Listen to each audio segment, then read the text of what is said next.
خب سلام و عرض ادب خدمت شما دوستان عزیز و گرامی. امیدوارم که حالتون خوب باشه و ایام بکام باشه. تا اینجای کار خوب و سرخوش و سرحال بوده باشید و تمرین رو پا به پای من پیش بیاد و انجام داده باشید. میریم برای بحث ادامه تمرینمون، همون پروژه HTML و CSS رو که چند صفحه‌ای رو که قرار شد با هم به اتفاق هم دیگه دیزاین کنیم، تمرین کنیم و پا به پای هم پیش بریم که هیچ سوال بی جوابی باقی نمونده باشه و این سوالی که بخواد ذهن شما رو درگیر بکنه. خب بی مقدمه میریم سراغ ادامه مبحث. من ویژوال استودیو رو باز کردم، الان میخوام برم پروژم رو باز کنم. خب گزینه فایل، اوپن، دیگه نیو نیست، نمیخوام پروژه جدید باز کنم، همون یه بار بستمه. میرم اوپن و وبسایت رو کلیک میکنم. حالا مسیری که پروژه من قرار داره رو اونجا پیدا میکنم. پروژه فرانت بود، هوم ورک بود، بله، و HTML CSS اگر اشتباه نکنم. بله، پروژمون باز شد و میتونیم از این پروژه استفاده بکنیم. خب صفحه ایندکسی بود که اومدیم اون دیوها رو قرار دادیم و چیدمان رو اوکی کردیم و یک CSS هم اگر خدا قبول بکنه داشتیم به نام استایل و رفتیم یک مقداری روی مباحث داخلی استراکچر بادی کانتنت فیلد گذاشتیم، کلاسی گذاشتیم و کلاسی هم به نام منو استایل گذاشتیم و اومدیم در صفحه ایندکسمون. خب بادی که کلاسی نبود، یاد گرفتیم اسم خود تگ رو اینجا آوردیم و به خود تگ این خصوصیات رو دادیم. کانتنت فیلد اون دیو اصلی ما بود که این کلاس رو بهش دادیم و طبق اون طبقاتی که چیدمان کرده بودیم، اون طبقه بالا یک منو قرار بگیره و اون منو رو اومدیم ساختار اون منو رو درست کردیم. حالا قراره که این جلسه بیایم اون چیدمان در واقع منو رو داشته باشیم که ببینیم این منویی که میخوایم طراحی بکنیم مثلا چه آیتم هایی داشته باشه و این آیتم ها چجوری میتونن اون توی منو قرار بگیرن. خب بریم یه سری بزنیم به اون شکلمون و ببینیم اون شکلمون که چیدمان رو ما داشتیم تو اون صفحه ایندکسمون چه پارامترهایی رو داره و بر اساس اون بیایم منوهامون رو بچینیم.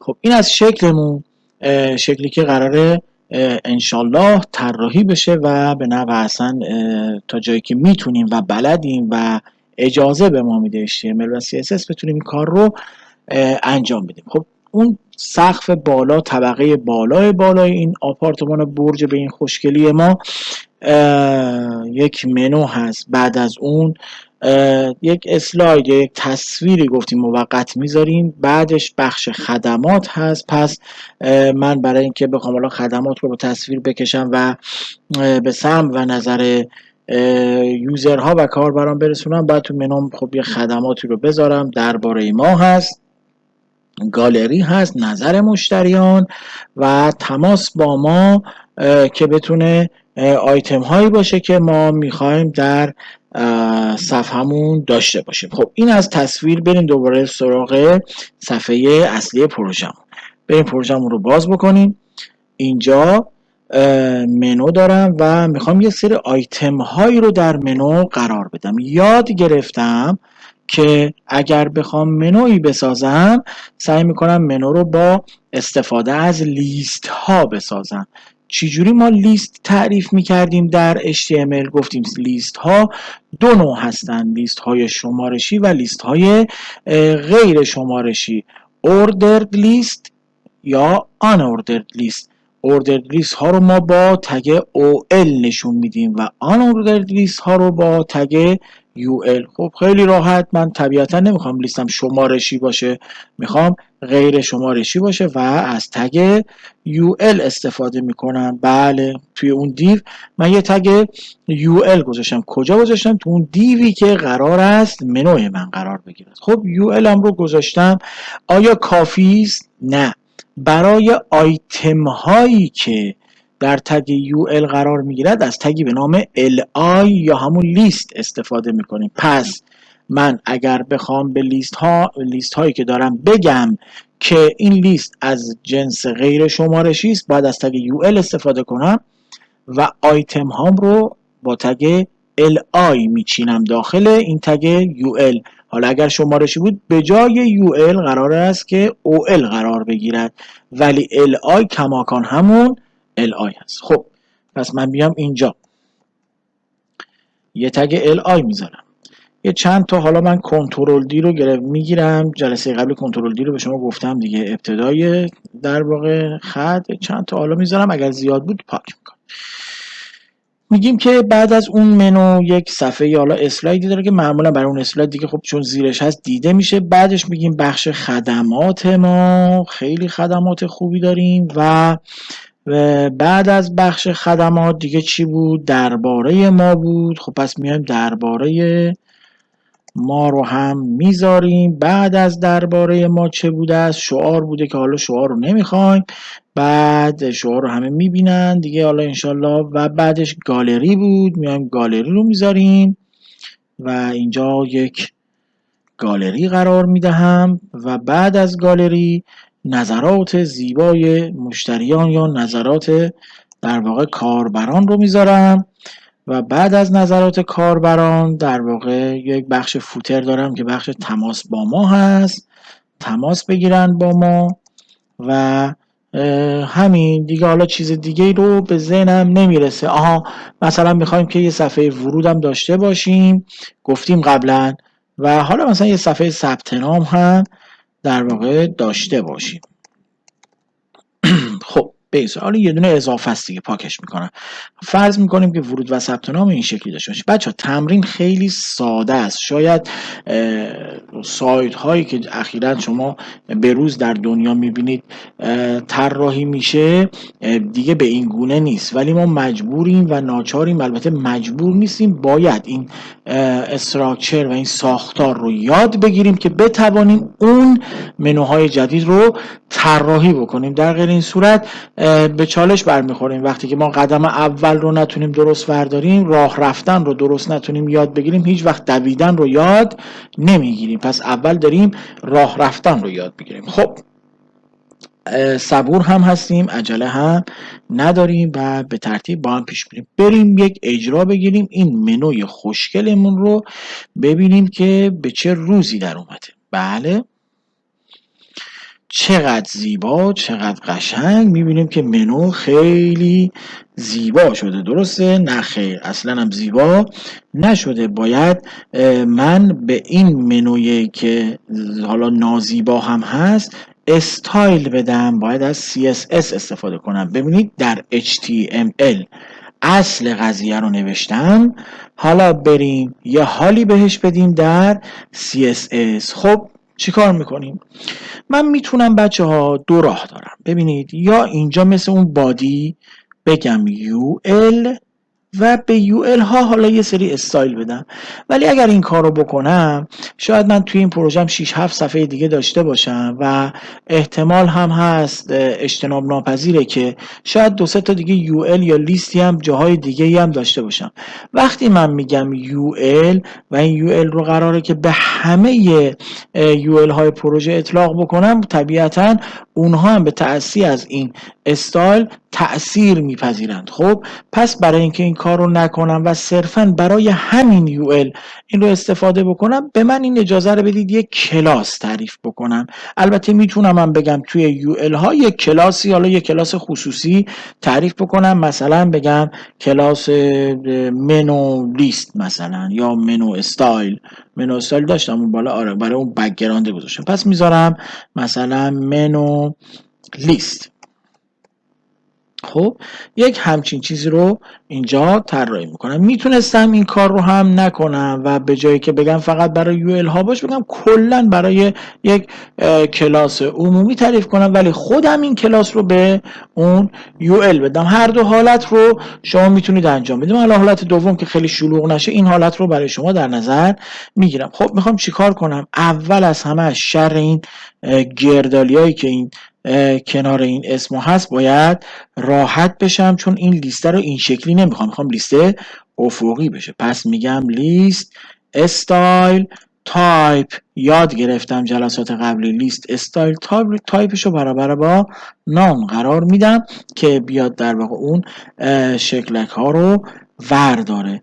بعد بهش میگم که جناب حالا UL شما زحمت بکش، از اطراف و این طرف اون طرف هم هیچ فاصله ای نداشته باش، چون فاصله که میذاری الکی یه فاصله ایجاد میکنی برای من داستان میشه، شاید من نتونم در واقع اونجور که میخوام چیدمانم رو داشته باشم. چرا؟ چون نیازی ندارم شما پدینگ و مارجینت همون صفر باشه.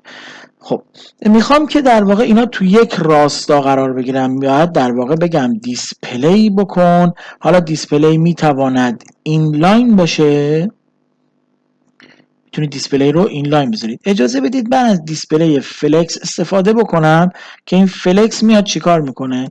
میاد در واقع لیست ها رو، آیتم های لیست ها رو در یه خط نشون میده به جای که عمودی نشون میده، ولی با یه ساختار منظمتر، حالت فلکسیبیلیتی داره. خب میاد در واقع کنار هم قرار میده، خیلی به هم نمیچسبونه و در واقع اون آیتم هایی که میخوام رو داره. در رابطه با فلکس ها من در حالا جلسات متعدد، کلاس های مختلفی که در واقع داریم HTML و CSS رو تدریس میکنیم، اونجا من در رابطه با فلکس ها صحبت میکنم کامل. ولی اینجا اگر دوست دارید میتونید دیسپلی فلکس رو فعلا بذارید تا حالا منومون فعلا کامل بشه.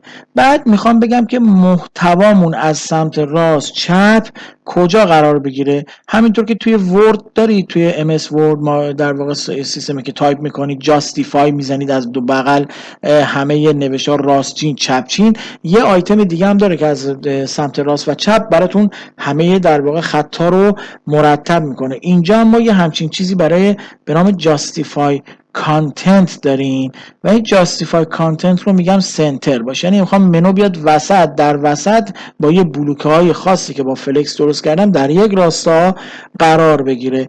محض اطمینان، حالا اگر بگم صفحاتمون یه وقتی عمودی شد بردها، یه الاین آیتم رو اینجا چرا رفتی آقا شما بفرم پایین، الاین آیتم رو هم من بهش بدهم سنتر. خب این ستا رو شاید الان یه خورده متوجه نشده باشید، هیچ اشکالی نداره. دیسپلی فلکس گفتم توضیح دادم، در کلاس مفصلتر توضیح میدم برای اینکه بتواند آیتم های لیست من که به جایی که زیر هم هست در یک راستا در یک خط قرار بگیره با یه بلوکه های خاصی، یعنی یک ترتیب خاصی، همش به هم جویده کنار هم قرار نگیرن. و این کانتنت در واقع سنتر باعث میشه که بیاد از سمت راست و چپ برای من مرتب کنه، در وسط قرار بده و الاین آیتم سنتر رو هم در واقع جوریه که بیاد وسط در وسط برای من این رو بچینه. این از این. و میخوام بگم که ارتفاع چقدر باشه، میگیم هر چقدر که اون منو استایل هست، حالا هایدش 75% دیگه، 75 PX ببخشید. خب اینجا شما بیا همه 75% رو شما اجازه داری اشغال بکن. چرا؟ خب چون به خاطر که مثلا من فقط اون بک‌گراند برای شما گذاشتم. خب 100% این 75% رو شما بتونی اشغال بکنی. خب این میشه منو لیست. بریم ببینیم این منو لیست رو از اینجا باید ببرم کجا بذارم، در UL قرار بدم، یعنی بیام کلاس UL و اینجا منو لیست رو داره. چرا نوشتم منی لیست؟ عجب، منی لیست نه خیر، منو لیست. آها اینجوری قشنگ تر است. اینم ببرم اونور و اینجا در واقع این رو درست کنم. حالا منو لیست گذاشتیم، بریم ببینیم یه تغییرات کوچولویی باید کرده باشه، ببینیم انجام شده یا نشده. سیو کردیم تا اینجا که انجام نشده، درسته. منو لیست UL.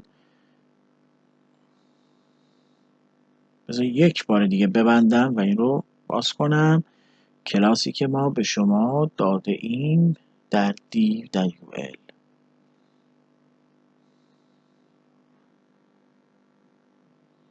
نشد. بریم جلوتر حالا ادامه بدیم و ببینیم بررسی کنیم، ببینیم که بذار من همه رو کامل بنویسم، بعد ایرادات رو برطرف میکنیم که ببینیم که چی کار باید بکنیم که همش درست بشه. خب میریم سراغ در واقع ادامه کارمون. اول که اینجا که درسته، بله. خب میخوام که چی کار بکنم؟ میخوام بچه ها بگم که بیاد و عرضم به حضور شما که لیست هایی که در UL هستن هم مثلا مارجیناشون صفر باشه که از کنارهای فاصله اضافی پیدا نکنن. مثلا میخوام یه مارجین صفر به لیست ها بدم. چی کار میکنم بچه ها؟ یاد گرفتیم جلسه قبلی، گفتیم اگر میخوام این کارو بکنیم لازم نیست من یک کلاس جدیدی بنویسم. بعد میام همینجا میگم اگر فرض مثال اون منو لیست هایی که داریم یه اسپیس میذارم، میگم هر ال آی که توی این در واقع محتوا هست. هر ال آی یعنی چی؟ یعنی میره میگرده میبینه مثلا فرض مثلا تو این یو ال این کلاسه وجود داره، بعد میگه پس این یو ال یعنی همین کلاسه. هر ال آی که توی این یو ال هست این چیزی که من اینجا می نویسم رو در واقع قبول میکنه و از اون پیروی خواهد کرد. خب این شکلی میشه در واقع کار رو انجام داد. یه کنترل کا و کنترل دی که بگیرم میبینم نگاه کن حالت والد و فرزندی پیدا میکنه انگار، یعنی این یه پله اومده این، یعنی ال آی هایی که توی تگی که این کلاس رو داره میتونه در واقع این رو ازش پیروی کنه. یه حالت دیگه ای هم داره. من میخوام که داخل این ال آی ها بیام چیکار بکنم بچه؟ این خدمات درباره ما، گالری فلان اینایی که نوشتم میخوام لینک باشه دیگه، برود به یه جایی، وگرنه همین نوشته خالی که نمیخوام. برای اینکه بخوام این کار رو بکنم باید چیکار بکنم؟ باید از تگ A استفاده کنم. میام اینجا میگم تگ A، اینو میذارم توش. حالا یه href هم میذاریم، href. خب و یه شارپی فعلا میذارم تو. شارپ برای این میذارم که یعنی فعلا هیچ مسیری بهش ندادم، حالا بعدا اگر خواستم اسم یک صفحه یا جایی رو مینویسم که این ارجاع پیدا کنه به این صفحه. خب میام درباره ما رو هم همین کار رو میکنم، یه تگ A بعد href اینجا هم شارپ.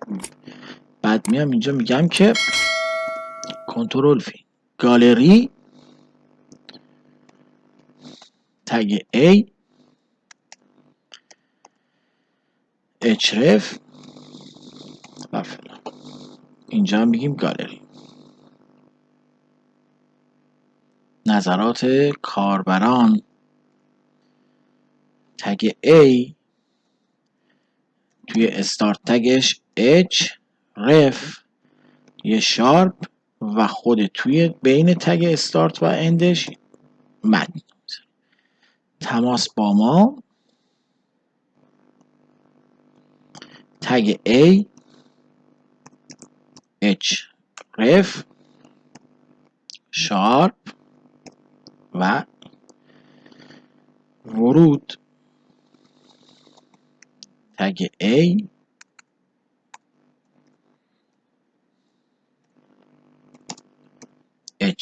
href. چند بار داریم تکرار میکنیم که هم مرور بشه و هم بدونید که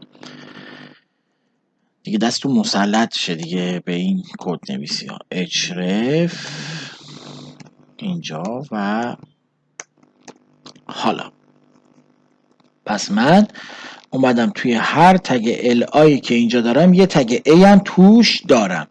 تگ A هایی که درون ال آی هایی هستن که این ال آی ها درون یک یو الی هستن که کلاسش منو لیسته. متوجه شدید؟ پس ال آی هایی که درون یو الی هستن که کلاسش منو لیسته. میریم جلوتر.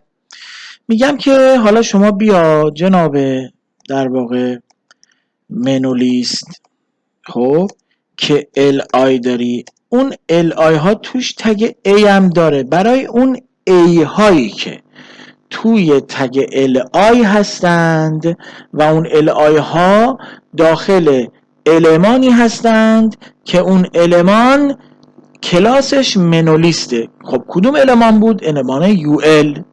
انگار این منولیست من الان اون یو ال منه، پس میشه ال ای هایی که درون ال آی هایی هستن که ال آی ها درون منولیسته. خب میگه اینا رو میخوای چیکار کنی؟ میگم که اجازه بدهید من یه تکست داش دکوریشنی بهش بدهم،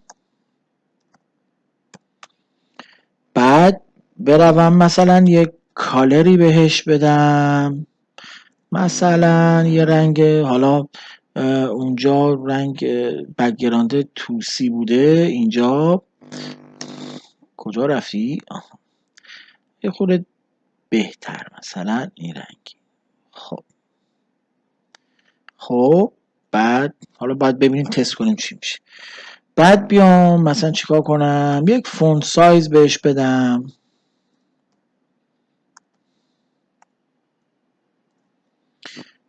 16 پی ایکس. حالا تست میکنیم، اگر بزرگ بود کوچیک‌ترش میکنیم.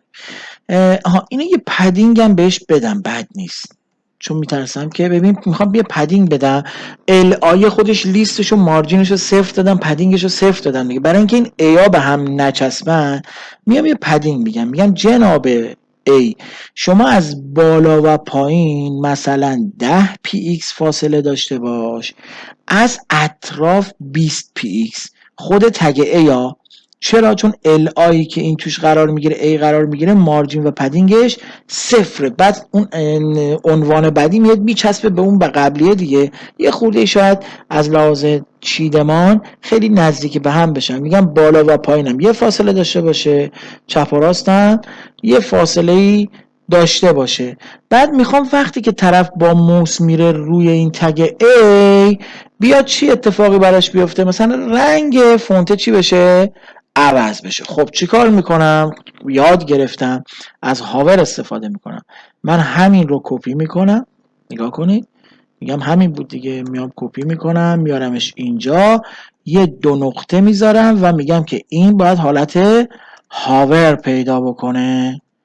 میبینی چیکار میکنم؟ همینجور اومدم جلو، اول سرشاخه که شد یو ال، توی یو ال آی، توی ال آی ای، حالا توی ای ها یه هاورم بهش بدم. هاوره میگه چی؟ میگم که اگه کالرت مثلا باشه، مثلا یه رنگ، حالا مثلا این تیپی، مثلا آبی، خب این شکلی مثلا هاور بشه. خب یه کنترل کا، یه کنترل دی هم بگیریم، نگاه کنید اینجا سر شاخه، شاخه دوم، شاخه سوم، این باز میاد شاخه بعدی. یه کنترل اس هم بزنیم دیگه. لازمه که من اینجا بیام کلاسی بنویسم بچه ها؟ نه. ببینید اگر قرار بود که مثلا من هاور رو، ببخشید تگ A رو مثلا این یک کلاسی بهش بدم و اینا رو بذارم این تو، الان باید به همه این تگای A یک کلاس میدادم، همه اینا باید یک کلاس میگرفتن. اگر میخواستم این li مارجین صفر رو باز یک کلاس بدم، علاوه بر اینکه این تگای A باید به خاطر این اتفاق توی یک کلاس قرار میگرفت، این li هم به تنهایی باید توی یک کلاس قرار میگرفت. بعد li های منم باید اسم یک کلاس رو اینجا براش می آوردم. یعنی باید این 1 2 3 4 5 6 7 تا کلاس برای li می نوشتم، 7 تا کلاس هم برای a. کلاس های جداگانه نه، همین کلاس ها رو بعد اینجا می نویسم کلاس مساوی فلان، کلاس مساوی فلان، کلاس مساوی فلان. برای a هم همینطور. ولی این شکلی نگاه کنید، وقتی از حالت والد و فرزندی استفاده کردم اینجا شرایط خیلی خاص‌تر شد. حالا بریم یک کنترل F5 بزنیم ببینیم که چه اتفاقی افتاد. اولا که خب فونت های ما خیلی بزرگ شد، باید یه خورده بیاریم در واقع اینو کوچکترش کنیم. اجازه بدید من اینو یه بار ببندم، یه بار دیگه هم باز کنم، احساس میکنم خیلی گنده و همچین. خب باید یه خورده چیکارش کنیم؟ خدمات ما، درباره ما، گالری، نظرات، اینا. اولا من فونتش رو یه خورده کوچکتر کنم ببینم چقدر میشه فونت. اگر چرا اینها رو نخوند، این اطلاعات رو باید یه جای کار ما بلنگد. حالا من بذار ببینم 12 بذارم ببینم میشود کوچکتر یا نه. سیو نکرده بودم. چرا؟ خب چرا CSS مون رو نمیخونه؟ بریم یه بررسی بکنیم ببینیم چرا CSS مون رو نمیخونه. یه بررسی بکنیم کلا استایلمون رو اینجا خب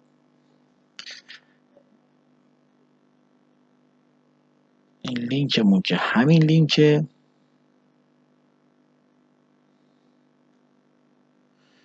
و تایپمون همین تایپ بذاریم اینجا و اینجا هم منو استایل ببینیم همین هست. بله منو استایل هم که هست.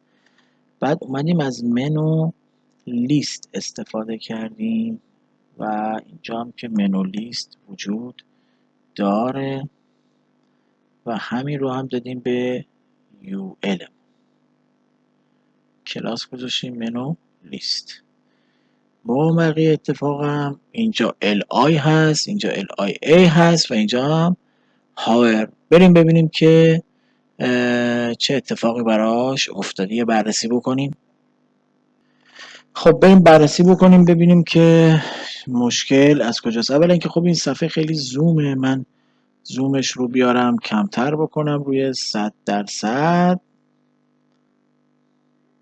خب و حالا بیایم ببینیم که ادامه کار از چیه. یکی از مشکلاتی که الان اینجا وجود داره اینه که من منو لیست رو که وقتی اسم کلاس رو دادم اینجا ام رو با ام کوچیک نوشتم بچه ها. میبینید ام باید ام بزرگ باشه و در واقع اگر اسم کلاس حتی در واقع کیس سنسیتیوه، یعنی حساسه به حروف بزرگ و کوچک، این رو باید این شکلی هندل بکنیم. خب الان بریم یک اجرای دیگه ای بگیریم. کنترل F5. خب الان میبینم که در واقع این منو این بالا ایجاد شد. فکر میکنم الان بله این شکلی هم در واقع رنگش هم عوض میشه. فقط فونت به نظرم یه خورده کوچیکه بچه ها. این فونت رو بذارم برش کردم رو همون 16. بیام این رو 16 بذارم. خب و اینجا هم الان فکر میکنم بهتر شد. میتونیم یه کار دیگه هم بکنیم. حالا اگر دوست داشته باشیم مثلا بگیم زمانی که هاور شد بیاد فونت، میخوام بولدش کنم بچه ها، فونت، بعد بیام بگم که اینجا فونت ویتش رو برابر با بولدش بکن. مثلا وقتی که حالا رنگش رو آبی میکنی جلوی بولدش هم بکن. ببینیم چه شد اینجا. این شکلی مثلا که وقتی موس میره روش حالت بولد باشه مثلا. حالا یک همچین چیزی شما میتونید در واقع حالتهای مختلفی رو براش در نظر بگیرید که بتونه این اتفاق بیفته و اوکی بشون. حالا سعی میکنم تو این جلسات آینده اضافه کردن فونت های مخصوص وب رو هم بهتون بگم که چه شکلی ما بتونیم فونت رو اضافه بکنیم. من یک فونت رو دارم و سعی میکنم اون فونت رو هم در واقع اینجا قرار بدم. نحوه در واقع قرار دادن فونت و نحوه ایجاد کلاس هاش هم بهتون بگم و یه اون پکیج در واقع فایل فونت رو هم سعی میکنم جایی آپلود کنم که بتونید دریافت بکنید و بتونید ازش استفاده بکنید. خب ضبط کلاس حالا میخوام تا بیشتر از نیم ساعت نشه که خسته کننده نشه براتون. این بخش منوی ماست و تونستیم در واقع یک منوی رو ایجاد بکنیم فعلا و جلسه بعدی سعی میکنم که هم فونت رو بگم و هم بریم چیدمان اون عکس پایین صفحه رو داشته باشیم و به مرور بریم جلو. ممنونم که تا اینجا توجه کردید به این موارد. تمرین کنید بچه ها. تمرین تمرین تمرین تمرین. هیچ چیزی غیر از تمرین شما رو به اون سرمنزل مقصود نخواهد رسوند و شما رو به هدفتون نزدیکتر نخواهد کرد. پس این تمرین بکنید، حتی تکرار بکنید، خراب شد اشکال نداره، دوباره پاک بکنید، دوباره تمرین بکنید و بتونید به اون چیزی که میخواید برسید و پا به پای من پیش بیاد که با هم مسیر بشیم و بتونیم این مسیر رو ادامه بدیم تا جایی که صحت کامل رو طراحی بکنیم. ممنونم از شما، امیدوارم که موفق باشید. فعلا تا جلسه آینده، خدا نگهدارتون.